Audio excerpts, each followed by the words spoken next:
O Senhor esteja convosco. Ele está no meio de nós. Proclamação do Evangelho de Jesus Cristo, segundo João. Glória a vós, Senhor.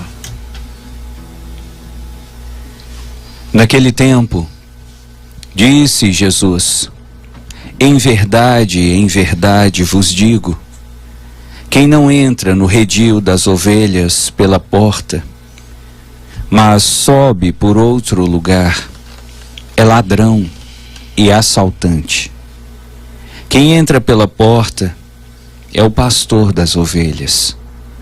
A esse o porteiro abre, e as ovelhas escutam a sua voz. Ele chama as ovelhas pelo nome e as conduz para fora. E depois de fazer sair todas as que são suas, caminha à sua frente, e as ovelhas o seguem, porque conhecem a sua voz. Mas não seguem um estranho, antes fogem dele, porque não conhecem a voz dos estranhos. Jesus contou-lhes esta parábola, mas eles não entenderam o que ele queria dizer. Então Jesus continuou: em verdade vos digo, eu sou a porta das ovelhas. Todos aqueles que vieram antes de mim são ladrões e assaltantes, mas as ovelhas não os escutaram. Eu sou a porta. Quem entra por mim será salvo. Entrará e sairá e encontrará pastagem. O ladrão só vem para roubar, matar e destruir. Eu vim para que tenham vida e a tenham em abundância. Palavra da salvação. Glória a vós, Senhor.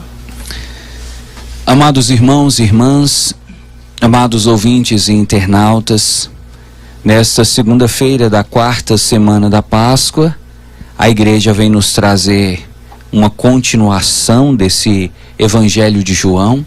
Hoje estamos no capítulo 10 e mais uma vez Jesus, de uma forma um tanto quanto enigmática, vai contar parábolas que vão causar dúvidas e vão deixar os discípulos sem saber do que ele estava falando.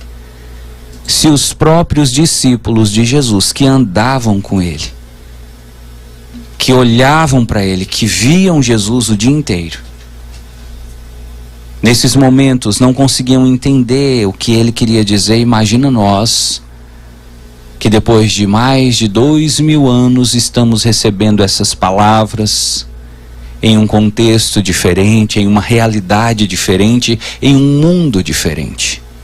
Para nós, esse texto soa ainda mais enigmático, ainda mais difícil de entender do que para os discípulos de Jesus. Por isso, meu irmão, minha irmã, seria no mínimo pretensioso da minha parte chegar aqui e dizer para você: eu vou ajudar você a entender esse texto completo. Depois que eu explicar esse texto para você, você não vai ter mais nenhuma dúvida. Seria muito arriscado, seria muito temerário da minha parte fazer isso. Mesmo porque esse texto traz várias passagens, vários trechos que nós precisaríamos de desdobrar, nós precisaríamos de escrafunchar para entender o que Jesus estava querendo dizer. Nosso tempo, você sabe, não favorece nesse sentido. Por isso nós vamos pegar apenas um versículo e vamos tentar mergulhar nesse versículo para você ver a profundidade desse texto. E nós vamos pegar o versículo que, na minha opinião, é talvez um dos mais importantes desse evangelho de hoje, que inclusive é muito recitado em pregações, palestras, até canções que às vezes a gente ouve e canta na igreja. Nós vamos refletir especificamente sobre o versículo 10 de João, capítulo 10. Olha como é fácil para guardar essa passagem. João 10, 10. Vamos falar juntos? João 10:10. Quero que você guarde essa passagem. Essa passagem no texto de hoje é uma das, se não a mais importante. E o que essa passagem vem nos mostrar? Vem nos mostrar quais são as missões do ladrão. Quem é o ladrão? O diabo, Satanás, o demônio, como você quiser chamar, ou se você quiser fazer como o saudoso Padre Léo, você pode chamá-lo de o encardido. O encardido veio fazer no mundo 3 coisas. E Jesus, nesse versículo, João 10:10, descreve. Olha o que Jesus diz. O ladrão só vem para roubar, matar e destruir. Com certeza você já ouviu esse versículo. O ladrão só vem. É Jesus dizendo, ele não sabe fazer outra coisa. O demônio, o diabo, não sabe fazer outra coisa a não ser roubar, matar e destruir. Roubar, matar e destruir é a especialidade do demônio, que Jesus chama de ladrão. E hoje nós temos que entender o que Jesus está querendo dizer quando ele fala roubar. O que Jesus está querendo dizer quando ele fala matar. O que Jesus está querendo dizer quando ele fala destruir. Porque Jesus usa os verbos, mas ele não usa os complementos verbais. Então, se você pegar, por exemplo, o verbo roubar, o verbo matar, o verbo destruir, se você usa só o verbo, a frase fica solta. Se você chega para mim e fala assim, ô padre, você conhece Marquinhos? Eu falo, qual Marquinhos? Marquinhos, que mora lá no Alto Belo. O que tem Marquinhos? Marquinhos roubou. A primeira pergunta que eu vou fazer é, roubou o quê? Roubou de quem? Você chega para mim e fala, padre, o senhor conhece Pereira? Qual Pereira? Pereira, lá de Laranjão. O que tem Pereira? Pereira matou. Primeira coisa que eu vou perguntar, matou quem? E se você me dissesse, padre, o senhor conhece Augusto? Eu vou dizer, qual Augusto, dona Maria?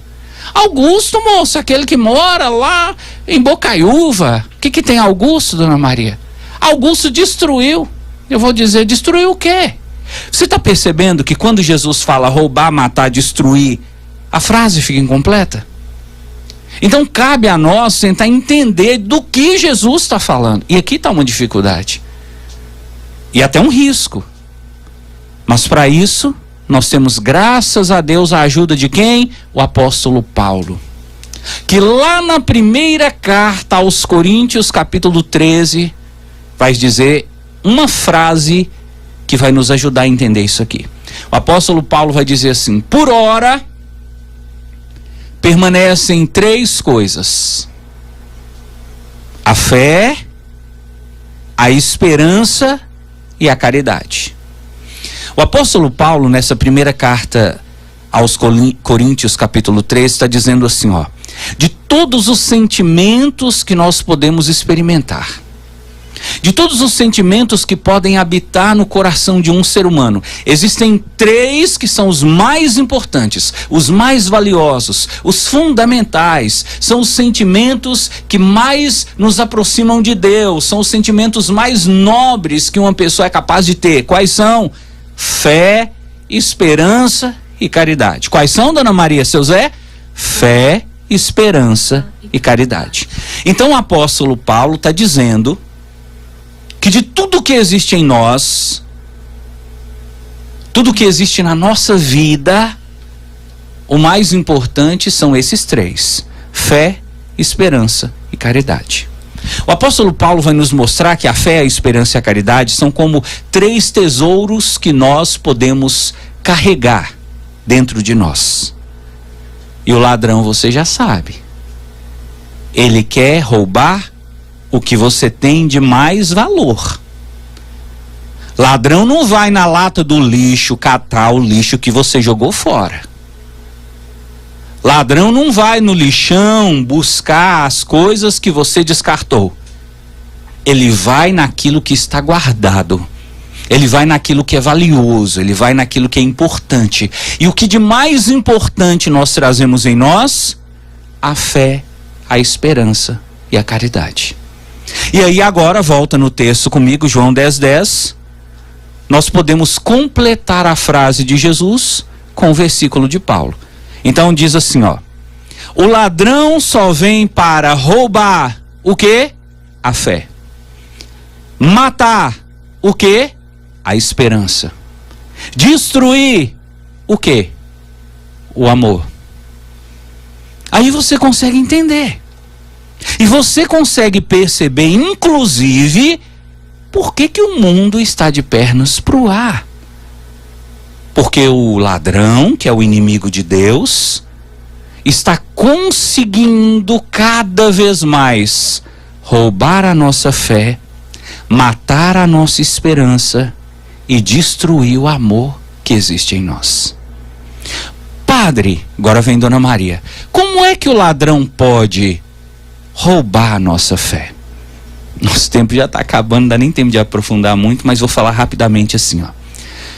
O ladrão vai tentar roubar a sua fé através de algumas coisas muito simples que hoje se tornaram até comuns, normais, autorizadas por nós. Primeiro, através da incredulidade, levando você a desacreditar.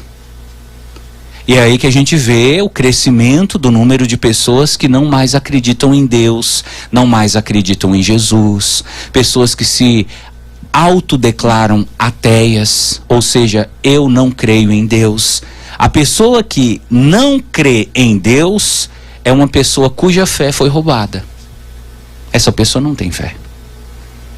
Então o inimigo vai jogar incredulidade, o inimigo vai jogar dúvidas, o inimigo vai levar você a achar que todas as religiões são boas. O inimigo vai colocar na sua cabeça: por que você não vai no centro de macumba? Não tem problema não, moça. O que tem? O que tem você levar uma garrafada, você tomar um banho de pipoca? O que tem? Isso é normal, Deus não importa não. Aí você começa a perceber as estratégias do inimigo para roubar a sua fé. Poderia falar mais sobre isso, mas por causa do tempo vamos passar para o próximo. E esse próximo é muito perigoso. Matar a esperança. Uma das coisas que Satanás mais tem feito nesses dias, matar a esperança das pessoas. Eu poderia dizer, talvez com algum risco de até ser precipitado, mas eu posso dizer isso.